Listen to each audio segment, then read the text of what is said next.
Yeah. We gotta rise up. Rise up. Yo.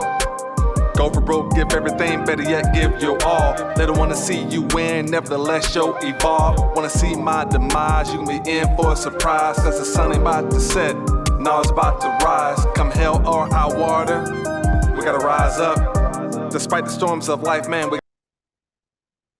All right, what's going on, everybody? I want to welcome you to another episode of the Stage is Mine podcast, presented to you by WTV. I'm your host, Terrance. Today is my honor and privilege to bring to the podcast and to the platform Dr. Leah Gaines. How are you doing today? I'm pretty good. How are you? I'm doing very well. As we were speaking, before the show, I ran across your research, and I thought that you were, you would be a great guest to bring to the platform to, discuss, hip hop and some other things that's going on in our modern day culture. What started off, tell us a little bit about yourself. Okay. Well, my name is Leah Gaines. Whenever somebody tells me to tell them about myself, I never know which way to go. So I'll do a little bit of professional and personal in terms of about me. Personal, I was born in to me was considered a small town, Erie, Pennsylvania. But I grew up in Maryland, right outside of Baltimore in Howard County, Maryland. Did my undergrad at Towson University, went down the street to Morgan State to do my master's, and then moved to Michigan to do my PhD. After I graduated from Michigan State, I lived in California for a little while. I taught at San Jose State University. I had a postdoc in Ohio, a small liberal arts college, Worcester. And now I live in Florida, where I teach in interdisciplinary studies at the University of Central Florida. Okay. What was life like growing up in Pennsylvania at the time? Okay. So I lived in Erie, Pennsylvania until I was about 12.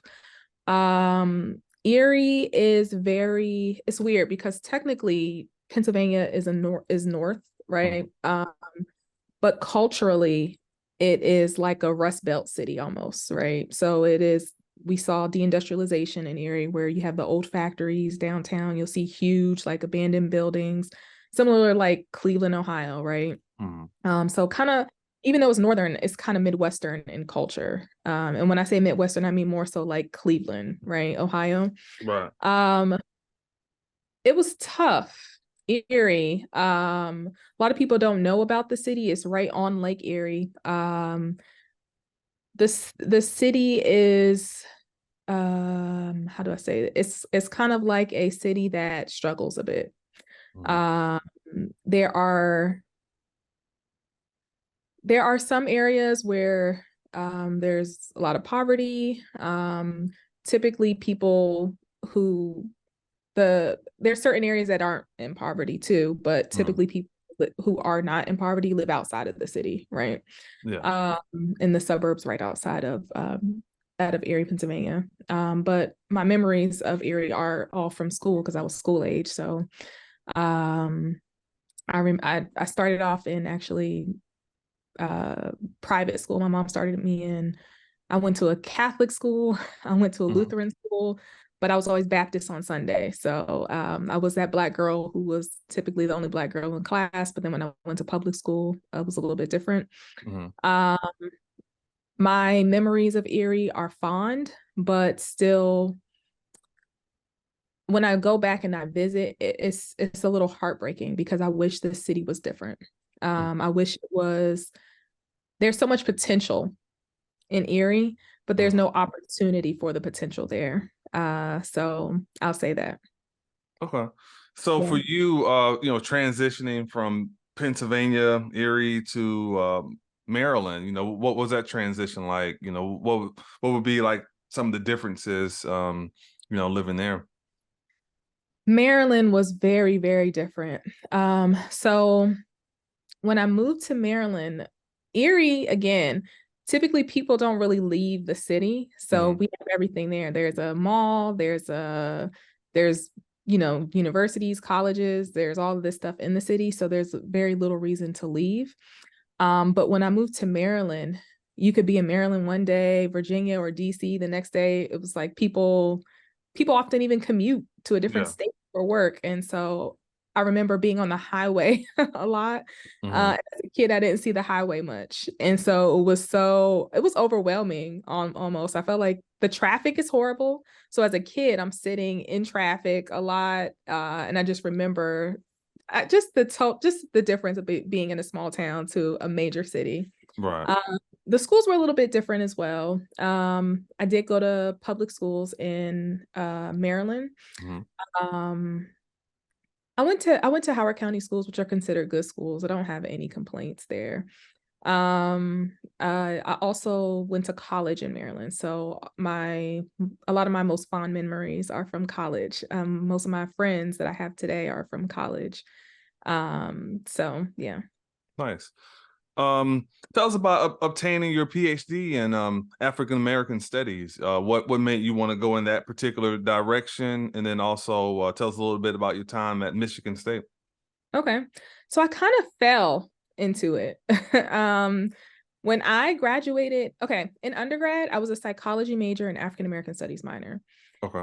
I went to Towson University, and at Towson at the time, I don't know if it's still the same, it was very common for psychology majors to graduate and start working across the street. So across the street from Towson University is a psych hospital, Shepherd Pratt Hospital, right? Mm-hmm. So I worked there on the eating disorders unit as a mental health worker. I did that for a few years, but that type of job, there's no real, like, you're in that position, that's just what it is. There's no real job movement. Mm-hmm. So in order to do something else, I really had to go back to school. And also I just realized working at a hospital was not for me. Like, I like spending holidays with my family. At a hospital, you have to work on holidays. Right. And you often don't even know when you get to go home. Like, there were Right. times I had to go to work and they would keep me there. Like, it was called mandate. And like, if you refuse to stay, then you don't have a job anymore. Yeah. So I was like, I don't think this type of work is for me. So Yeah. went back to school. And I was working on a master's in history and African American studies at Morgan State University. And while I was there, I was working at an elementary school in Baltimore City as a reading specialist. When I was working at this school, now I would learn of different inequities. And as I told you, I came from a city that has some inequities of its own. Mm-hmm. But the inequity that I saw in Baltimore was different than I had ever seen, and that I had ever experienced. I lived a pretty sheltered life, honestly.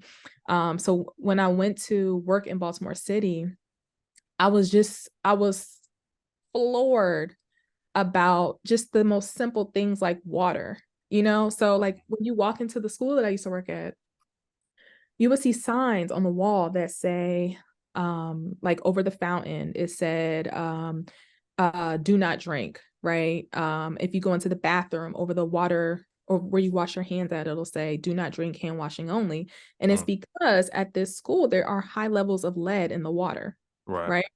And while the school, they would have like water jugs and things in the hallway, um, to offset the water that was through the pipes of the school. Right.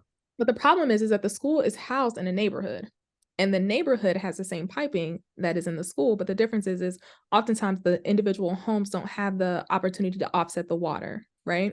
So that means that a lot of the students ingest lead from the water, right? Or from the paint in their houses, because Baltimore is a very old city, right? So it was heartbreaking to see that. And I was always angry about it, but nobody else was. Maybe because it was an eye-opener to me, and because it was not my everyday, it made me so upset. Yeah. And I wanted to do something about it, right? And that's kind of how I fell into my doctoral program, where I wanted to understand more and I wanted to better understand why. But I do remember like being in college. So I lived in Towson, which is right down the street from Baltimore, Maryland. And I would even see the commercials, like, the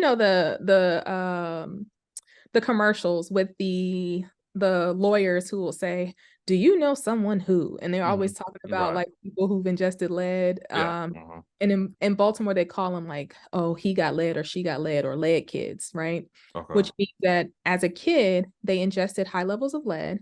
And because of that, they experience some type of impacts of it. So like a lot of people get ADHD. Some people even are unable to have children because of it, right? Right. It can cause all types of things. Yeah.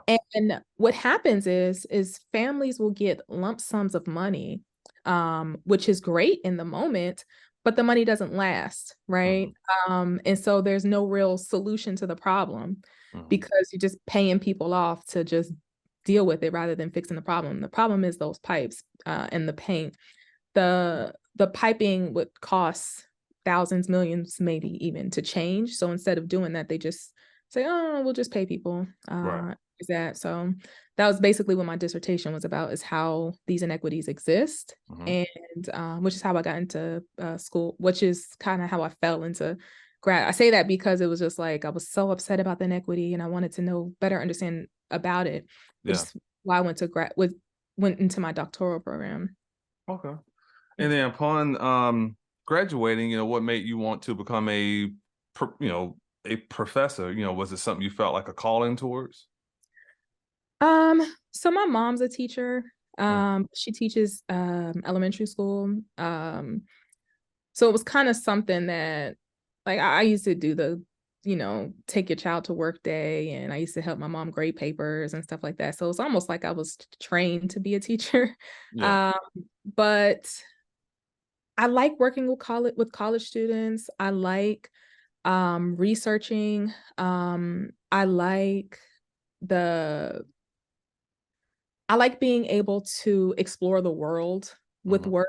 I like being able to speak to the public. So with my writing, like me and you had never met, but I was Right. kind of speaking to you hmm through my work. I enjoy that. I enjoy mentoring. I enjoy everything that comes with it. I love it. Yeah. Um, and it's kind of like a passion for me, and especially anything that centers Black history, cultures, and experiences. I see it as fun almost to be hmm able to do it. Right. Okay. So let's say I'm a student. What is a class like of Mhm. yours? So it depends, right? So Mhm. before the pandemic, I was in person teaching, right? Okay. Um, but after the pandemic, now I'm at UCF. Most of our students are actually online. So a Okay. lot of my courses are asynchronous. But I'll tell you about the more exciting class that I do teach, which is kind of a hybrid course. So we meet online for most of the semester, but for 1 week we meet in person. So I lead the study away for my program. And basically, what the study away is, I take students to a community and we learn about that community's culture, history, and experiences, right? hmm But it's great because we are essentially, I make high impact learning practices available to students who may not have been able to experience a study abroad because they don't have the money to do it, or because they don't have a passport, Right. or whatever the situation is. It is making it more accessible. So I've taken students to St. Augustine, Florida. I've taken students to New Orleans. I've taken students to Puerto Rico. And then I'll be taking students to the Gullah-Geechee corridor this summer 2024. So I'll take students from Florida to South Carolina and Georgia and South Carolina, hmm and explore the cultures and experiences of the Gullah-Geechee people.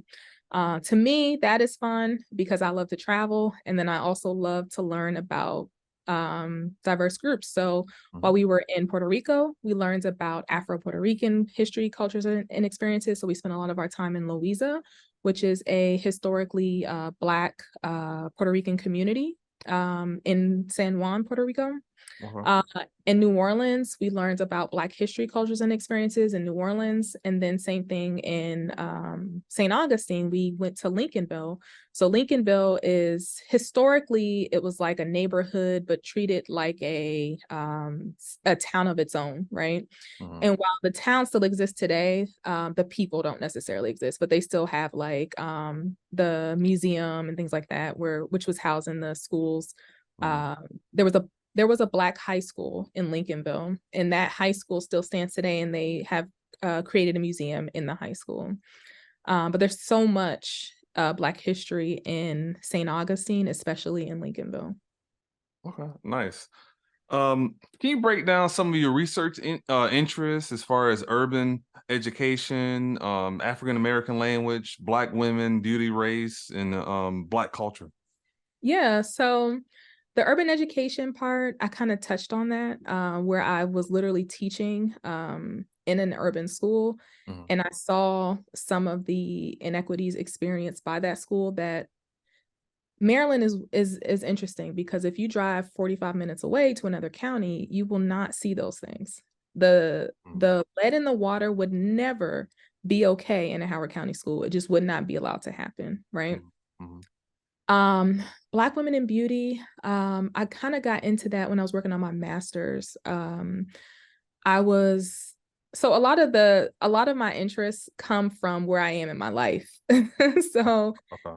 when I was working on my master's degree, I was going through a natural hair journey, right? So uh I did the big chop, and I was researching Black women in beauty, but specifically looking at newspaper articles in the early 1900s. So in Baltimore, we have a historically Black newspaper, the Baltimore Afro, which existed since, I don't know the exact year, but certainly late 1800s, right?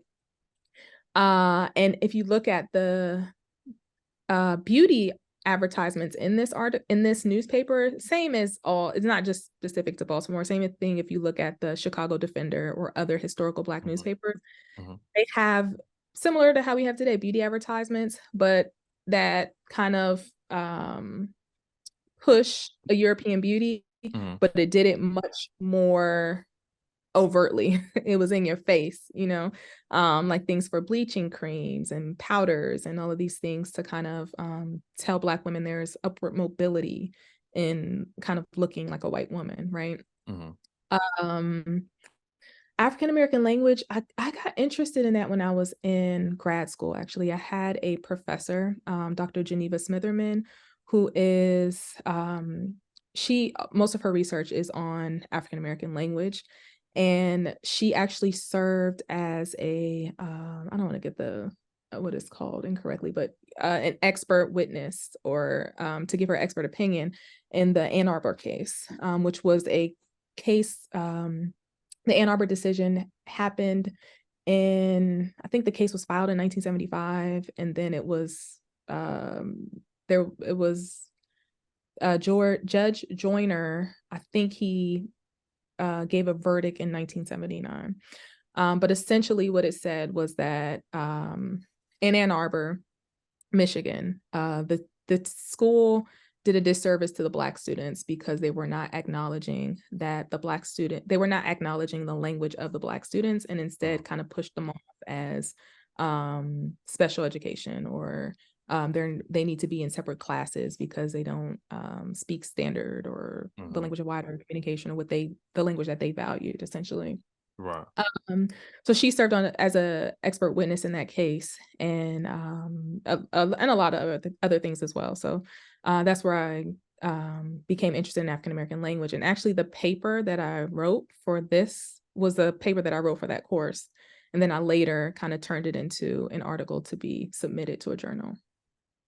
Yeah, I have a professor years ago, Dr. Virginia Weinmiller. I mean, it's awesome that, a lot of times, you take a class and it's like it's bigger than just a class. Like it really touches your soul and you really learn so much. So I definitely remember. I mean, I learned so much from Dr. Weinmiller. Like I was taking classes that wasn't even like going towards my necessarily like my degree or anything, but I was just learning so much from it. Like I took one, took another, and a lot of that, like information I learned from her, I still use to this day, so it's awesome, that you can take classes and really learn so much. I know we've spoken several times about the water in Michigan. Is that kind of what led to you writing a published work in the midst of water crisis? Oh yeah. So I wrote that paper when I was in grad school as well, actually. Okay. So essentially, when I was in grad school, there was a lot of conversation about the water in Michigan, right? Mhm. Flint specifically. Right, So right. Flint, there was an incident with the Rick Snyder. He had approved like there to be a switch. It was to save money from, I don't even remember off the top of my head, but there was a switch in the water use, and then the water use that they began to use was contaminated with lead, right? And now this is a problem that still has not been fixed, right? And while the nation was talking about Flint, I couldn't help but connect the realities of Flint to Baltimore, because Baltimore was once Flint. So in the 90s, Baltimore was the topic of national conversation. Like, oh my gosh, whatever, similar to how Flint was a topic of national conversation in 2014, 2015, 2016, whatever year that was. But nobody talks about it anymore, even though the problem still exists. So I believe that Flint will be essentially a Baltimore, where the problem is still there. No one talks about it anymore. Nobody really cares. But the impacts are still there, which is very unfortunate. Yeah, definitely. Yeah, another thing too, like a lot of that water, had carcinogens in it as well. It destroys like human cells. So yeah, I definitely remember researching that. And I used to talk to some there was a radio station in DC owned by Kathy Hughes, Okay. 1450 WOL. And I definitely remember, talking to people like Dick Gregory and some other people about what was going on at that particular time. So I definitely, commend you for your work. And definitely, your passion for that. Definitely, we got to get some resolve in that area. Let's transition to hip hop and rap music. Which is definitely what connected me to your research. What was it about hip hop and rap music that has had a profound impact upon your life? So I grew up in a generation where rap music has always existed, right? For me, and I've always loved rap music. Okay, when I was a kid, cassette tapes was the norm, and then we kind of transitioned to CDs, and then later in high school, I think it was the iPods, right? Right. So like the digital copies of music. But I remember distinctly when I was a kid, again, small town, we relied on radio a lot for the music, right? Up until maybe when I was in middle school, then you can watch like TV, you can watch like The Box, which was popular. They Yeah. played music Yeah. on it. Yeah. Okay, so you know what I'm talking about? Yeah. I remember. Yeah. Okay. Um, Now in Erie, we only had Black radio on the weekends. Even today, there's only Black radio on the weekends. So what happened is one of the local universities, Ganning University, I don't know if they rent it out or they allow people to come in on Saturdays and sometimes Sundays to do Black music, right? But during the week, it's all, I think, like rock and roll or something, right? Um, and during the day on Saturday, they played all Black music though, because you got to make music for all generations of Black people. So they started off with the gospel in the morning, and then they would kind of transition to like blues and the jazz for like, our grandparents and stuff, and then go to the R&B. And then by evening, you get the rap music, right? And what we would do is we would record the music on our cassette tape so that we can have music during the week. Yeah. And if you were lucky, so at some parts of my house, you could pick up Buffalo's radio station. I don't remember what their radio station was called, but Buffalo, New York is probably an hour or two away from Erie. But in certain parts, if you had a good antenna, you can still get their music. And they had a Black radio station. But yeah, so I've always loved rap music. It's been something that rap music has a soundtrack for everything. You driving, you at the gym, you headed to an interview, you are, whatever it is, I can find it in rap. I can find, if I'm feeling down, I can find some motivation. If I need, if I'm feeling confident, I can find that music. It's just always appealed to me. Okay. And what was it particularly about Tupac that you connected with? I cannot pinpoint a specific time in my life where I kind of fell in love with Tupac's music. Mhm. But I know for sure in grad school, he was absolutely one of my favorite artists. And his music kind of got me through grad school. So when I moved to Michigan, this was my first time living away from home by myself for a long period of time. So I got homesick. I was depressed. I was stressed out working in school, and it was freezing cold. Yeah. It was just a lot. And so Tupac's music kind of helped me get through grad school. It was a lifesaver for me. Okay, let's talk about your published work. This Ain't Just a Rap Song, Tupac, Psychological Realities in Hip Hop Nation Language. Okay. So I wrote this paper as a requirement, a final paper for a course that I was taking. So in my program, my PhD is in African and African American studies with a concentration in urban education. Mhm. My program at the time required us to take a foreign language, right?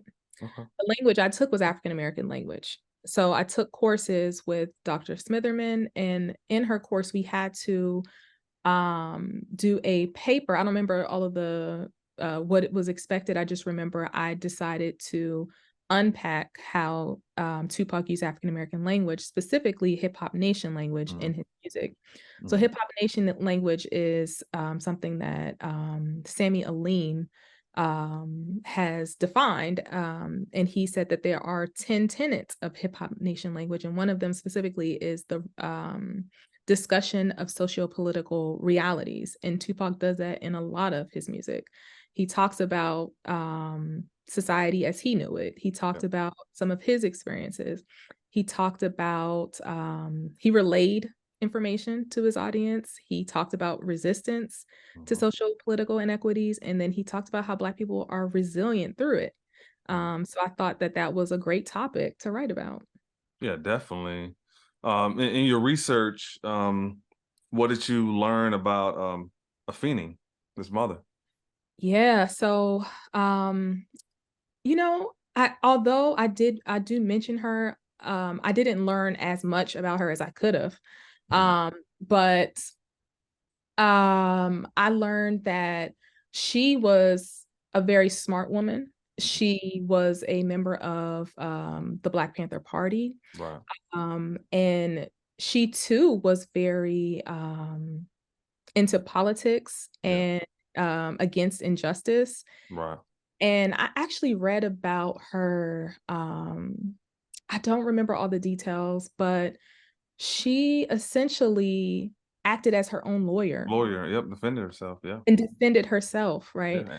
And got Most acquitted. people Yeah. and got acquitted. Yeah. And she was a Black Panther when she did it, Yeah. meaning they already could have just used anything or any excuse Mhm. or whatever, like the world is against her. Yeah. But most people can't do that. Right. That's why I say I believe she's a very smart woman. Absolutely. Yeah. And that seed, and really, Tupac was a different guy, man. I mean, I definitely respected him a lot. And, he went to performing arts school. He was very smart, knew about Shakespeare, knew about Machiavelli, like all these things as a young man. And it's still so profound to think that with him passing at 25, like all the movies, albums, unpublished music, I mean, this guy was just a genius. He was, definitely, still, in my opinion, like one of the most brilliant minds that, has ever come across not only rap music, but just, I think society at large. He's just, I still love Tupac to this day. Mm-hmm. I agree. Um, in closing, tell us about, I think you have an upcoming book that you're working on that's going to deal with Baltimore City Elementary School and, uh, okay, yeah, still talking about the contaminated water, correct? Yeah. Your book that's coming up. Yeah. So what I want to do is I want to expand on my dissertation research, and I want to kind of transform that into a book.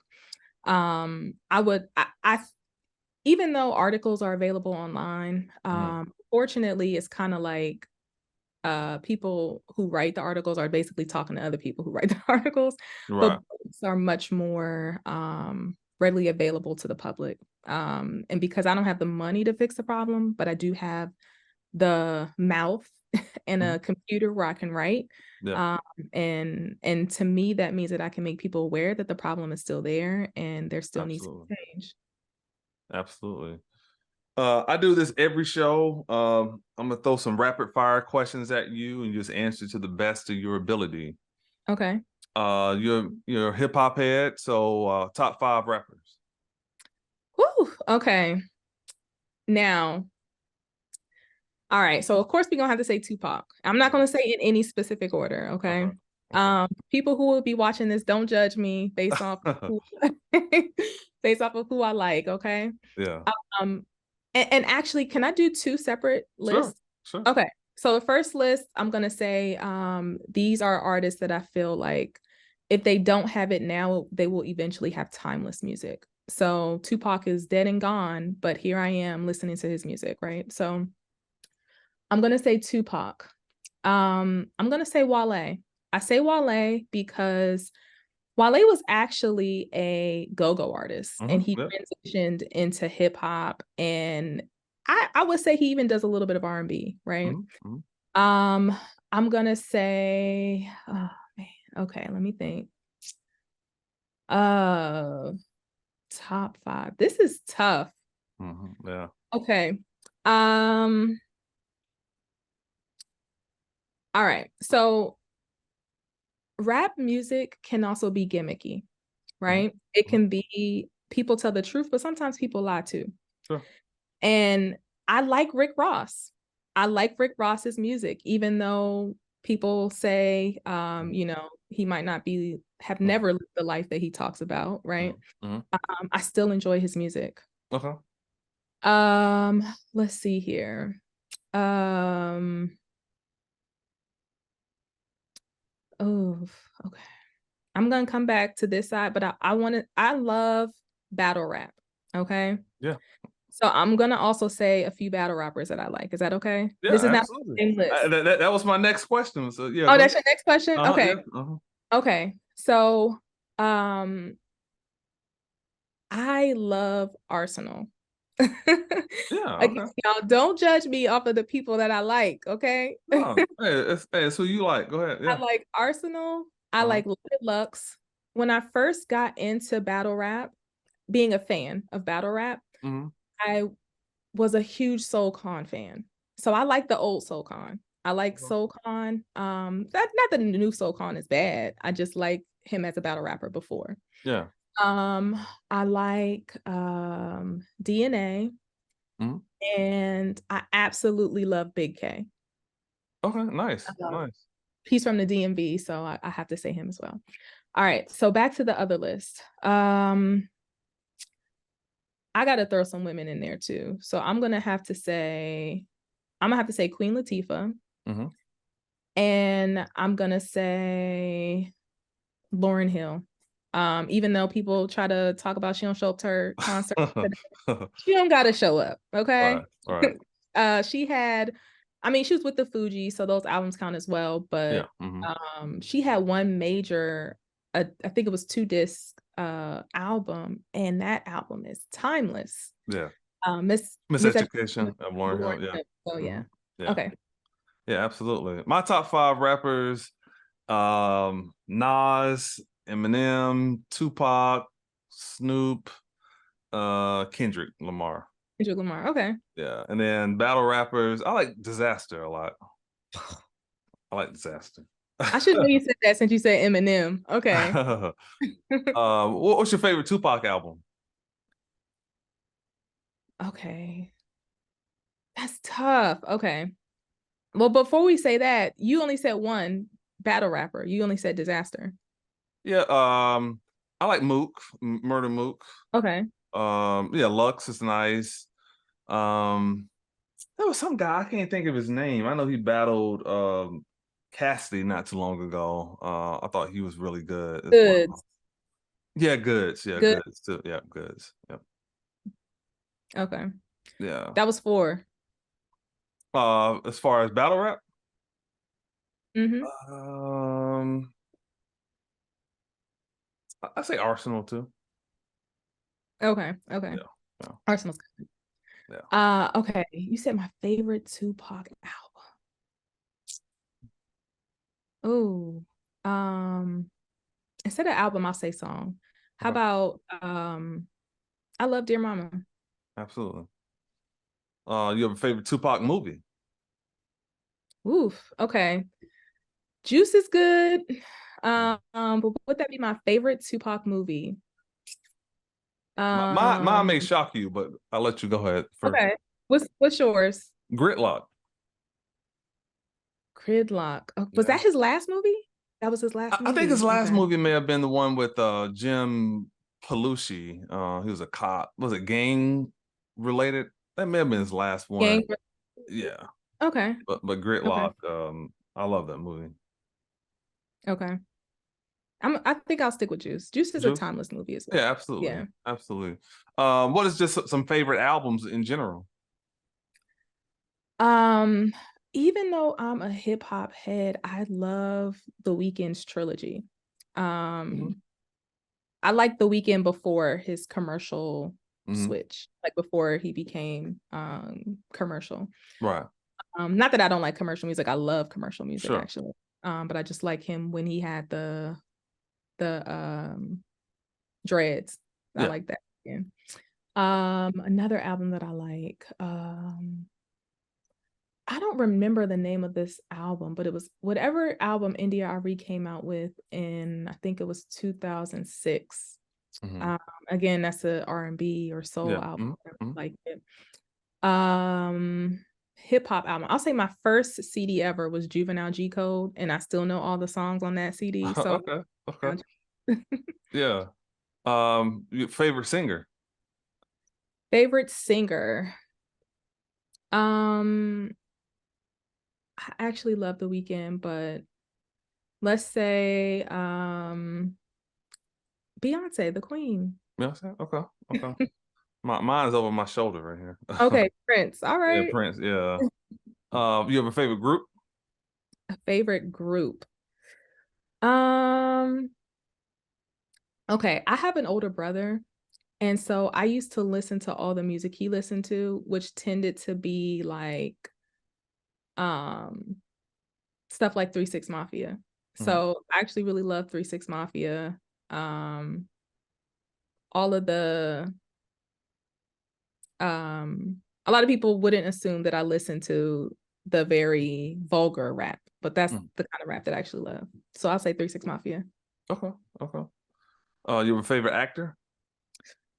Ooh, I am a huge movie buff, but do I have a favorite actor? Let's see. I'm gonna say, he's not my favorite actor, but I think he's very funny. David Allen Greer. Hmm. So I kind of almost see anything he's in. Okay. Yeah. Okay. Favorite actress? Actress.